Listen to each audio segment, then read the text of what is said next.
Queridos hermanos y hermanas, buenas tardes. Me alegra poder compartir este encuentro con ustedes. Me gustó la manera con la que el cardenal Elzati los iba presentando. Aquí están los consagradas, los consagrados, los presbíteros, los diáconos permanentes, los seminaristas, aquí están. Me vino a la memoria el día de nuestra ordenación o consagración, cuando después de la presentación decíamos: aquí estoy, Señor, para hacer tu voluntad. En este encuentro queremos decirle al Señor: aquí estamos, para renovar nuestro sí. Queremos renovar juntos la respuesta al llamado que un día inquietó nuestro corazón. Y para ello creo que nos puede ayudar partir del pasaje del Evangelio que escuchamos y compartir 3 momentos de Pedro y de la primera comunidad. Pedro o la comunidad abatida, Pedro y la comunidad misericordiada, y Pedro y la comunidad transfigurada. Juego con este binomio Pedro-comunidad, ya que la vivencia de los apóstoles siempre tiene este doble aspecto, uno personal y uno comunitario. Van de la mano, no los podemos separar. Somos sí llamados individualmente, pero siempre a ser parte de un grupo más grande. No existe el selfie vocacional. No existe. La vocación exige que la foto te la saque otro. ¿Y qué le vamos a hacer? Así son las cosas.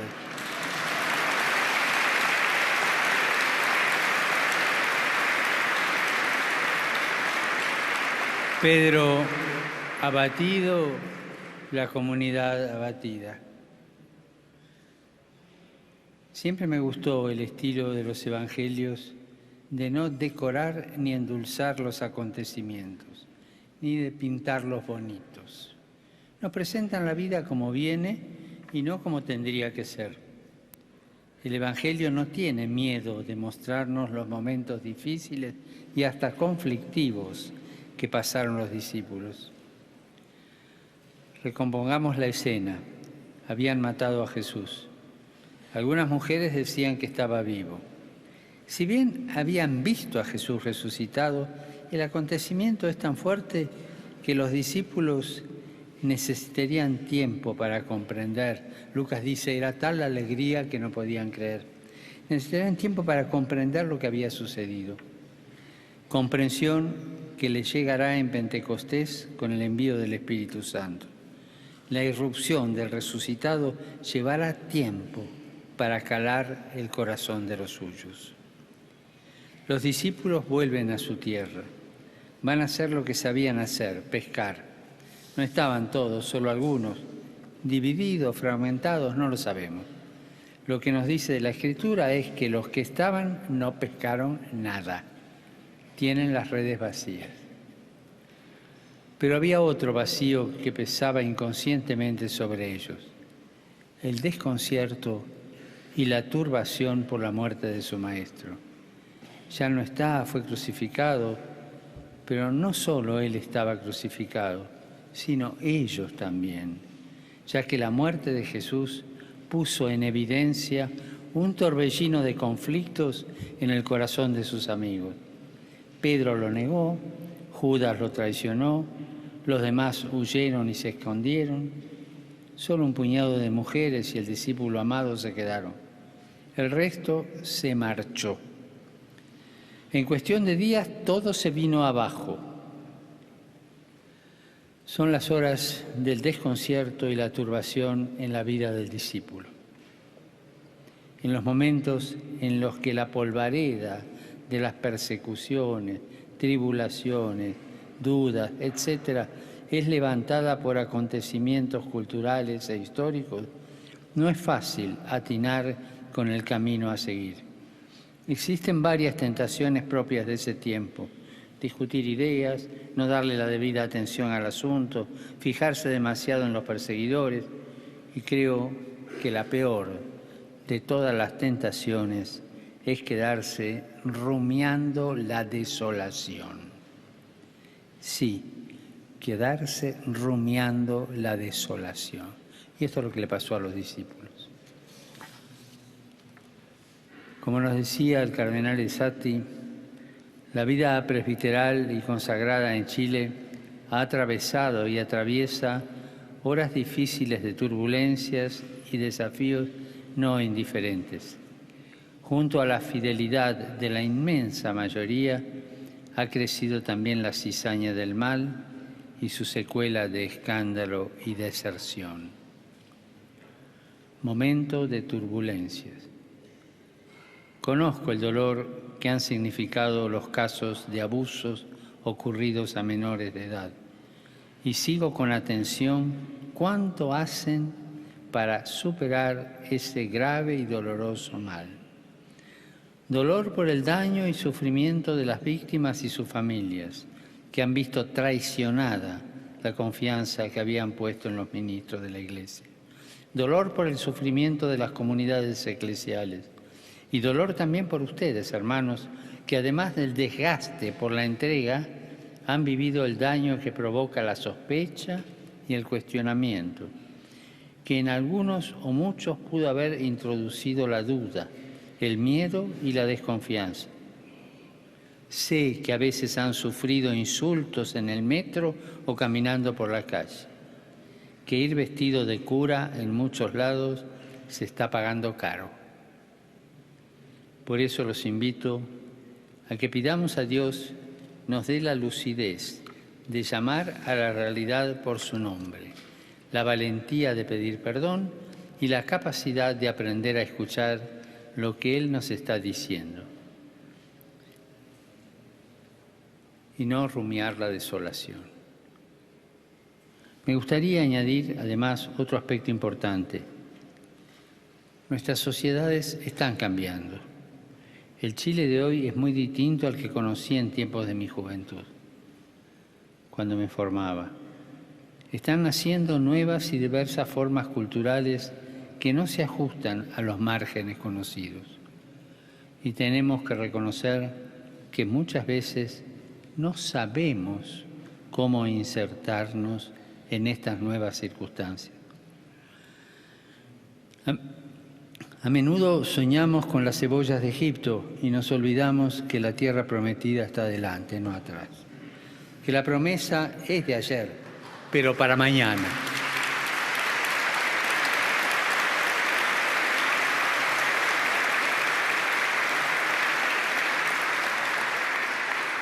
Y entonces podemos caer en la tentación de recluirnos y aislarnos para defender nuestros planteos que terminan siendo no más que buenos monólogos.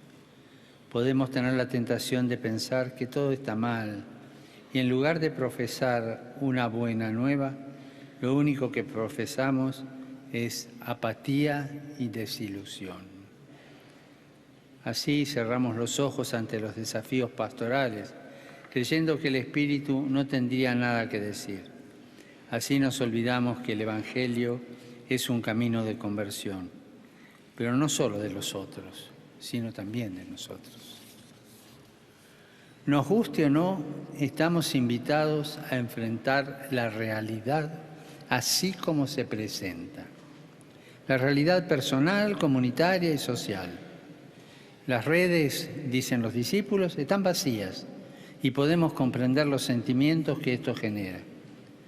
Vuelven a casa sin grandes aventuras que contar. Vuelven a casa con las manos vacías, vuelven a casa abatidos. ¿Qué quedó de esos discípulos fuertes, animados, airosos, que se sentían elegidos y que habían dejado todo para seguir a Jesús? ¿Qué quedó de esos discípulos seguros de sí, que irían a prisión y hasta darían la vida por su maestro? ¿Que para defenderlo querían mandar fuego sobre la tierra? por el que desenvainarían la espada y darían batalla? ¿Qué quedó del Pedro que increpaba a su maestro acerca de cómo tendría que llevar adelante su vida y su programa redentor? La desolación. Segundo, Pedro misericordiado, la comunidad misericordiada. Es la hora de la verdad en la vida de la primera comunidad. Es la hora en que Pedro se confrontó con parte de sí mismo, con la parte de su verdad que muchas veces no quería ver.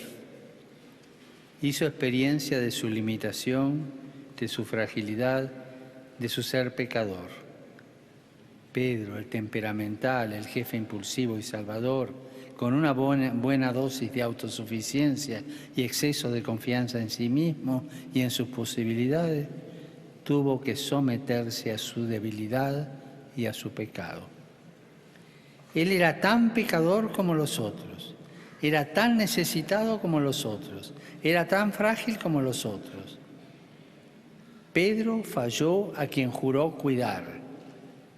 Hora crucial en la vida de Pedro. Como discípulos, como iglesia, nos puede pasar lo mismo. Hay momentos en los que nos confrontamos no con nuestras glorias, sino con nuestra debilidad. Horas cruciales en la vida de los discípulos, pero en esa hora es también donde nace el apóstol. Dejemos que el texto nos lleve de la mano. Después de comer, Jesús dijo a Simón Pedro: Simón, hijo de Juan, ¿me amas más que esto? Después de comer, Jesús invita a Pedro a dar un paseo. Y la única palabra es una pregunta de amor. ¿Me amas? Jesús no va al reproche ni a la condena. Lo único que quiere hacer es salvar a Pedro. Lo quiere salvar del peligro de quedarse encerrado en su pecado, de que quede masticando la desolación fruto de su limitación. Salvarlo del peligro de claudicar por sus limitaciones, de todo lo bueno que había vivido con Jesús. Jesús lo quiere salvar del encierro y del aislamiento.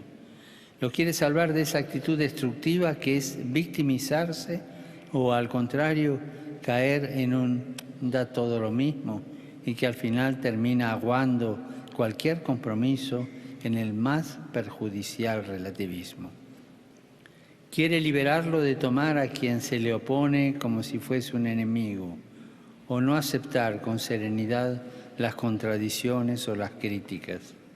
Quiere liberarlo de la tristeza y especialmente del mal humor. Con esa pregunta, Jesús invita a Pedro a que escuche su corazón y aprenda a discernir.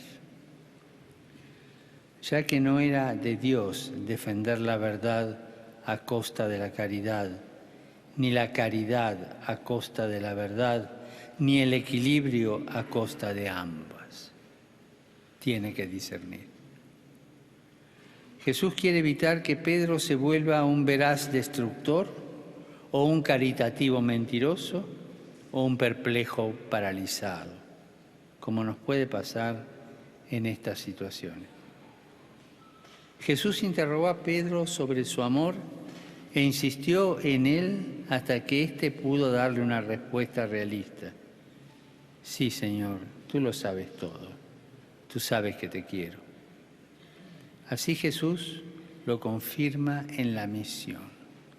Así lo vuelve definitivamente su apóstol. ¿Qué es lo que fortalece a Pedro como apóstol? ¿Qué nos mantiene a nosotros apóstoles? Una sola cosa. Fuimos tratados con misericordia. Fuimos tratados con misericordia. En medio de nuestros pecados, límites, miserias, en medio de nuestras múltiples caídas, Jesucristo nos vio, se acercó, nos dio su mano y nos trató con misericordia. Cada uno de nosotros podría hacer memoria, repasando todas las veces que el Señor lo vio, lo miró, se acercó y lo trató con misericordia. Los invito a que lo hagan. No estamos aquí porque seamos mejores que otros. No somos superhéroes que desde la altura bajan a encontrarse con los mortales. Más bien, somos enviados con la conciencia de ser hombres y mujeres perdonados.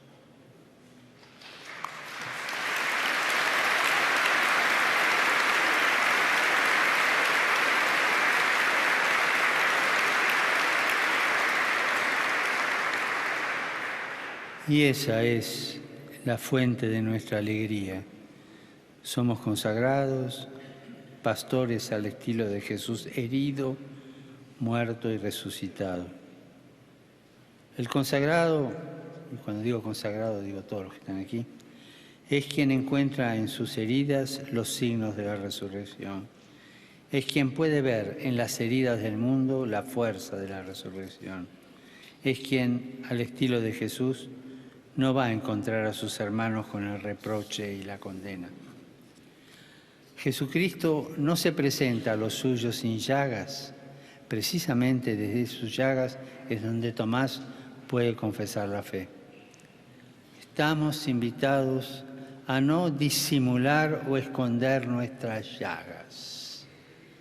Una iglesia con llagas es capaz de comprender las llagas del mundo de hoy y hacerlas suyas, sufrirlas, acompañarlas y buscar sanarlas.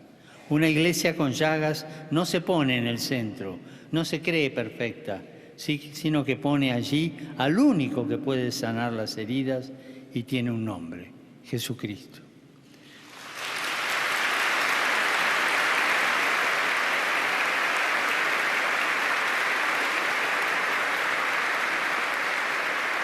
La conciencia de tener llagas nos libera.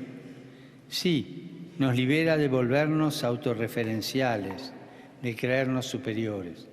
Nos libera de esa tendencia prometeica de quienes en el fondo solo confían en sus propias fuerzas y se sienten superiores a otros por cumplir determinadas normas o por ser inquebrantablemente fieles a cierto estilo católico propio del pasado. En Jesús,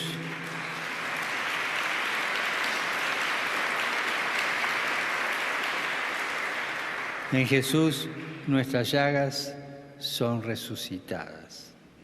Nos hacen solidarios, nos ayudan a derribar los muros que nos encierran en una actitud elitista para estimularnos a tender puentes e ir a encontrarnos con tantos sedientos del mismo amor misericordioso que solo Cristo nos puede brindar.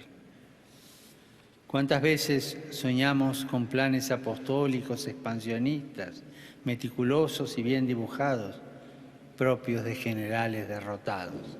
Así negamos nuestra historia de iglesia, que es gloriosa por ser historia de sacrificios, de esperanza, de lucha cotidiana, de vida deshilachada en el servicio, de constancia en el trabajo que cansa, porque todo trabajo es sudor de nuestra frente. Veo con cierta preocupación que existen comunidades que viven arrastradas más por la desesperación de estar en la cartelera, por ocupar espacios, por aparecer y mostrarse, que por remangarse y salir a tocar la realidad sufrida de nuestro pueblo fiel.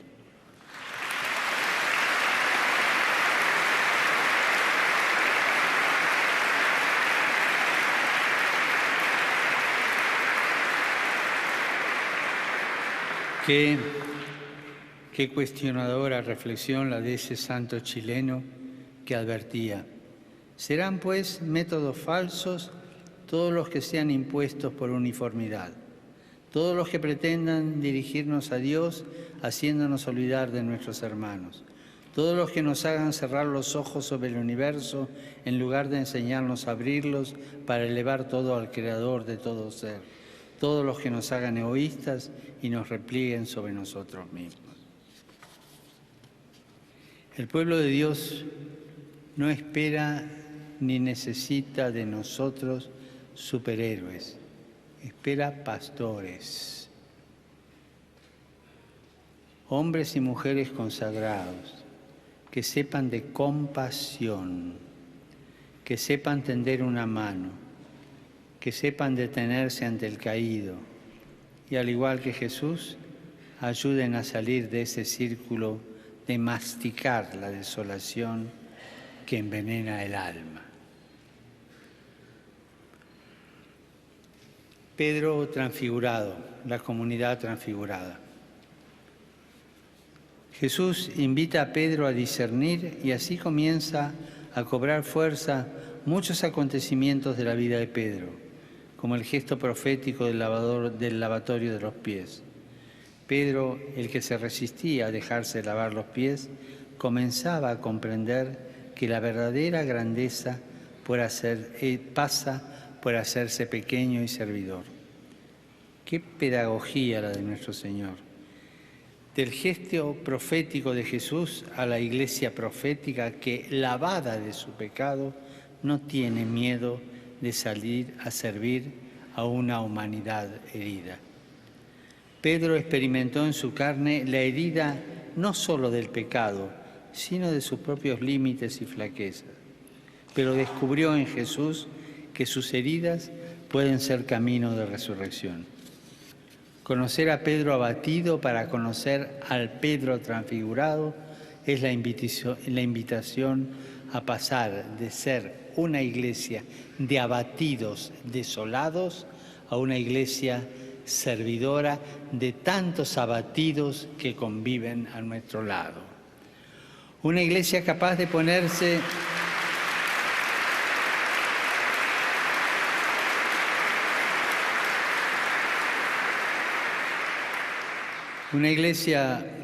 ponerse al servicio de su Señor en el hambriento, en el preso, en el sediento, en el desalojado, en el desnudo, en el enfermo. Un servicio que no se identifica con asistencialismo o paternalismo, sino con conversión de corazón. El problema no está en darle de comer al pobre o vestir al desnudo o acompañar al enfermo, sino en considerar que el pobre, el desnudo, el enfermo, el preso, el desalojado tienen la dignidad para sentarse en nuestras mesas, de sentirse en casa entre nosotros, de sentirse familia.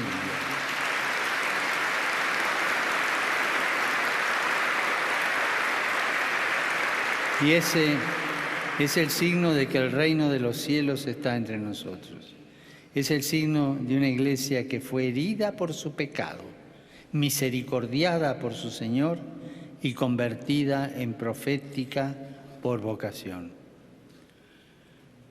Renovar la profecía es renovar nuestro compromiso de no esperar un mundo ideal, una comunidad ideal, un discípulo ideal para vivir o para evangelizar, sino crear condiciones para que cada persona abatida pueda encontrarse con Jesús. No se aman las situaciones ni las comunidades, se aman las personas.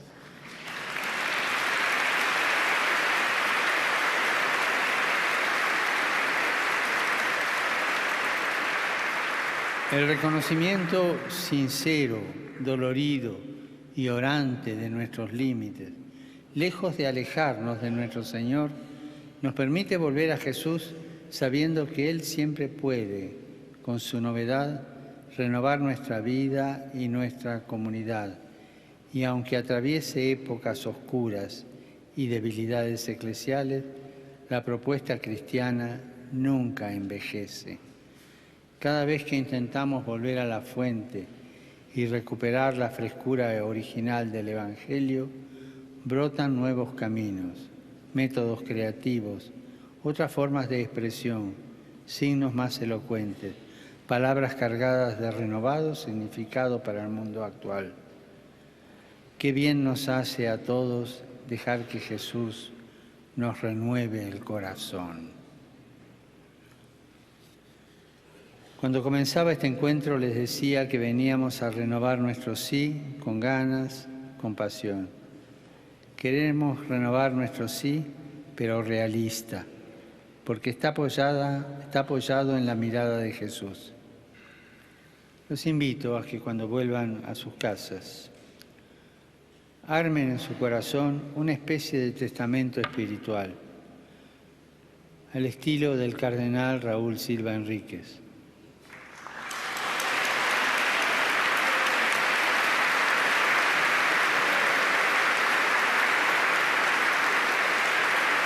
Esa hermosa oración que comienza diciendo: la iglesia que yo amo es la Santa Iglesia de todos los días. La tuya, la mía, la Santa Iglesia de todos los días. Jesucristo, el Evangelio, el pan, la Eucaristía, el cuerpo de Cristo humilde cada día. Con rostros de pobres y rostros de hombres y mujeres que cantaban, que luchaban, que sufrían. La Santa Iglesia de todos los días. Te pregunto, ¿cómo es la iglesia que tú amas? ¿Amas a esta iglesia herida que encuentra vida en las llagas de Jesús? Gracias por este encuentro. Gracias por la oportunidad de renovar el sí con ustedes. Que la Virgen del Carmen los cubra con su manto. Y por favor, no se olviden de rezar por mí. Gracias.